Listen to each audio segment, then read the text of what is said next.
was fun. No, I just proud of the guys, the fight. Like we told them that you got to be the aggressor coming into this game, and I thought from the very jump we were the aggressors, and I thought Kerry Booth kind of set that tone. The last time we played there, we were running away from the traps and kind of leaving each other on islands. And tonight, I thought we really ran to the fight, and it seems. It's small, but just literally running to the basketball to get catches and fighting to get catches. And I thought that set the tone right away. Like we were able to run offense. We were able to do what we wanted to do on the offensive end of the floor. And we knew they were going to trap us the way they did, especially immediately. And we told Kerry, like, when you get the ball, go attack. And he went and attacked. And that was fun to see. Like it's really cool to see two guys that didn't get opportunities where they were at before shine the way they are right now too. And it was a great team win. I mean, career highs for Kerry and Jace. Brandon, I thought, made some big shots when we needed them to kind of keep the lead at 11 and 10 in key moments for us. Jevin with 7 assists again, and then obviously Kyle and Rashawn, they're just so steady with their steady presence out there, able to run offense through them. And I thought Darnez and JoJo, when they subbed in, like, you didn't see this panic of the offense. The flow was still there with both of them too, and it was a great team effort tonight to get the job done. You kind of see that teamwork in the way that they were sharing the ball today, and a lot of teams, it seems like they don't know what to do when you have that many shooters that can shoot from so many different places. How do you see that impacting your guys' like the last part of this season, last month or so?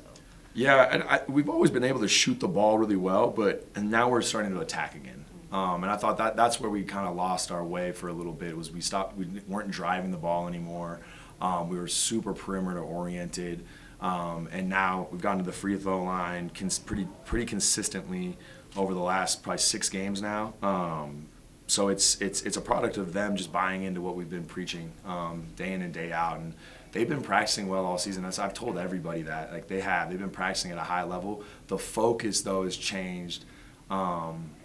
Really in the last month, like the level of focus, because sometimes you don't realize how much more it takes to win. Like the level of focus to a scouting report, the level of focus with how you do things. You can't just show up. And the level of focus these guys have had over the last month is, it's been fun to watch. I mean, this is also one of those games that's really important in this last part of the season. How do you take this win and put it forward into some of the tougher games you have on your schedule? Yeah, I just think you just celebrate it tonight. Like, you enjoy the night tonight, and I'll tell our guys, like, they need to enjoy it. If you don't enjoy the wins, like, why do you do this? So they got to enjoy it. I know we play Tuesday, but you got to enjoy this tonight. Otherwise, there's no point in doing this. And they deserve to, and so I do too. So I'll go do it too. And then tomorrow morning, we'll focus on Fresno, and I think it's just the process of it. And I guess that's what I mean by we got to stick to the process. I can't preach process all season and then keep pointing back to this one win. Like, we won, and I'll celebrate it tonight, and then tomorrow, like, it's over. And now Fresno, I mean, we were down 16 at one point in the first half on them. So we better be ready to go on Tuesday. What's kind of going through your mind on that Kerry Booth dunk? I can't say it on the microphone. The second one was even crazier to me. Like, that's so cool though. Like, Kerry's such an unassuming guy, but when you get to know him, he's actually really funny behind the scenes, and I think his teammates would say the same thing about him. But it's been fun to see him just kind of come into his own. Like, you can see him smiling out there randomly. You can see him enjoying playing basketball, and I think that's what you want at the end of the day, is them to be able to find joy in what they're doing. How validating has that been, just for the vision that you and your staff had for him, to see him come on as strong as he has?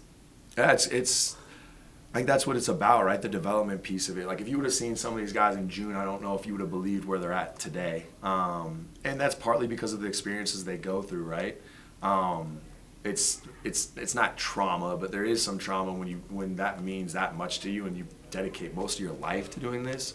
Like, you got to sacrifice so many to play at this level. You have to sacrifice constantly, and so for them to sacrifice and it not to go their way at some other places, and to find their footing again at a different place, and find people that believe in them and want to push them and want to work with them and have the patience to do that. they bought into everything we've taught them to. And I think that's the biggest thing. You have to find kids that are coachable enough to admit that, like, hey, I'm not good enough yet, but I got people around me that want to help me get there. He said he thought about throwing a windmill on that last breakaway dunk. Are you glad he didn't go for that? Yeah, I'm glad he just made it. But with Carey, like, I don't know. Like, that one dunk was, yeah, I wanted, it was, yeah, I saw Jevin was like almost instantly after the game was over, was already looking at it on his phone. So, I need to go find that next. That phrase, running to the fight, you use that a lot kind of this season. It applies to individual games, but does it also kind of apply to where you guys are at a couple weeks ago, 3-8 in the conference, just kind of attacking what you need to do day in and day out to get better, to get where you are now, where you're starting to play the way you expected to at points of season? Yeah, and that was funny. We had a meeting with a guy named Colt Olson, and he kind of went through some stuff about what winning takes, really. It's kind of the invisible things that you don't really see on a stat sheet. And so we came up with 3 things about physicality, mentality, and connection, and that's all we talked about. And it kind of changed the Air Force game. That was we didn't. So usually I write up defense, offense, and whatnot, and I didn't write anything besides physicality, mentality, and connection. And they're buying into that. And it's funny. Usually when you dumb it down or simplify it, it looks more complicated on the court. And I thought that's what we've kind of done as well, is we've really simplified what we're doing. I thought I probably overcomplicated things when we were missing shots or wasn't going right. You feel like you got to draw up every basket, and it was really just get back to what you've been doing all the time. And our guys, they're executing at a high level, just their motion offense together. Do you feel like some of the things you've talked about, focus and prep, have led to maybe in-game maturity, late against UNLV? Obviously there were some shaky moments, but hold on. Tonight, San Jose State made a couple mini runs, but every time there was an answer. Like, do you feel like this team is growing in the in-game maturity? Yeah, 100%. And I think that's I said that to them before the game started, is how we handle the runs is going to determine our success. Like, we got to have the emotional maturity to understand they're going to go on a 5-0 run, 6-0 run, whatever it is. How do you make the next play? Like, it got to 42-34 at that point. I can't remember how we scored, but then we made a basket and stretched it back out again. And they made a run. It's going to happen. They're going to make runs. That is basketball. It's a game full of runs. You just have to stay in the fight and have the emotional maturity to know, like, all right, we got to make the next play to stop a run. And I thought we've really grown in that area. We haven't given up massive runs like we kind of did earlier in the conference season. Does it feel like, kind of paired with that, maybe just team-wide confidence? It seems like there are a lot of guys that are happy to have the ball in their hands in those moments of, I'll make the shot, pass, play, whatever, to end that. Like, guys want that. Right? Yeah. And I guess that kind of goes back to the running the fight. Like, the running the fight of getting catches more so. Not even taking shots. Like, trust me, we don't have to talk about that much. But to get catches for one another. I thought that was bigger tonight than anything else. Is like, you didn't see guys kind of fading back against the press or like just letting somebody else take it. Like, someone would run up there and know, like, man, it is going to be hectic. I'm going to get trapped by all these people, but I got to go get the ball for the group, and then we'll make the next play from there. And there wasn't a lot of panic. I thought Jevins was the best example of, like, when he got stuck in a bad spot, instead of just chucking it, he took his time to try to find some. Went out of bounds, but he slowed down and took his time. And I think that's probably one of the biggest things that's changed with this group, because you go back to Nevada game specifically, like, that pretty much lost us the game in the first half, was them pressing us. And now the way we've handled it versus one of the better pressing teams in our league, we still got some work to do on it, but I like where it's heading. Kyle obviously got off to such a hot start offensively this season, and obviously when he goes down in late December, that kind of throws everything off for him. How have you seen him adjust to becoming such a defensive anchor for this team? It feels like he's just grown massively from the start of the season to now on that end of the floor. Yeah, he's the one thing with Kyle is, like, you can tell him the truth about what's going on. Like, you can be honest with him, and he'll take the truth, and that's what I've told him. All the best players we've ever had here, like, they had enough humility to take the truth and understand, like, man, they're only trying to help you get better. And with Kyle, like, he said, like, I remember we had a conversation in my office. He said, I don't quite feel like myself right now. And I told him, well, before the season started, like, you weren't on a scouting report. You're like the 8th guy. Like, Greg McDermott, who's one of my friends, was like, "What? I saw him shoot 30% last year, so they weren't switching his ball screens." And then the second half, he made 3 threes in the first half against them. They changed the whole ball screen coverage. So then he has the whole start of his non-conference. Well, yeah, things are gonna be different now. You're not gonna get the same shots. It's gonna be that much harder. You are 1, 2, or 3 on the scouting report every night out. It's gonna get more difficult. And I thought the way that he's handled that in the last month has been huge, and not just relying on the scoring in his offense. It does that for him now. It doesn't dictate how he plays. He just plays the game and lets everything come his way. What are What you ways- most proud of with this team and the way they've turned things around? Staying together, like that easily could have gone a different direction. Easily could have gone a different direction.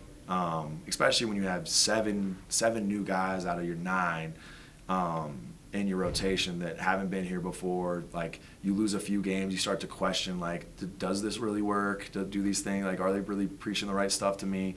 You always have some doubts creep in your head. And for them to fight that off and stay together and really figure out, like, no, this is we're going in the right direction. It might not, the wins and losses might not be there quite yet, but the way we're going about things is in the right direction. It just takes time.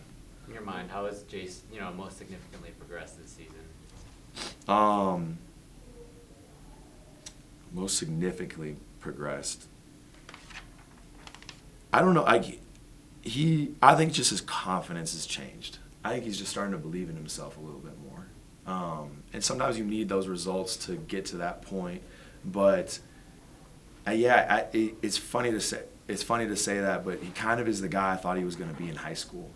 It just sometimes it takes time, and sometimes you got to take a different path. And his was a little windy, but he's honestly he's kind of the kid that I thought he was going to be in high school now, which is cool to say. Like, I thought this was who he was going to be, and it's cool for him to get to that point now that he is playing at a high level, because he works at it and he shows up every day like that. He's a byproduct of consistency. He is Mr. Consistent. You know what you're getting in practice every day. You pretty much know what you're getting in the games every day. There's no surprises with Jason. There's a reason why he's having success because of that consistency.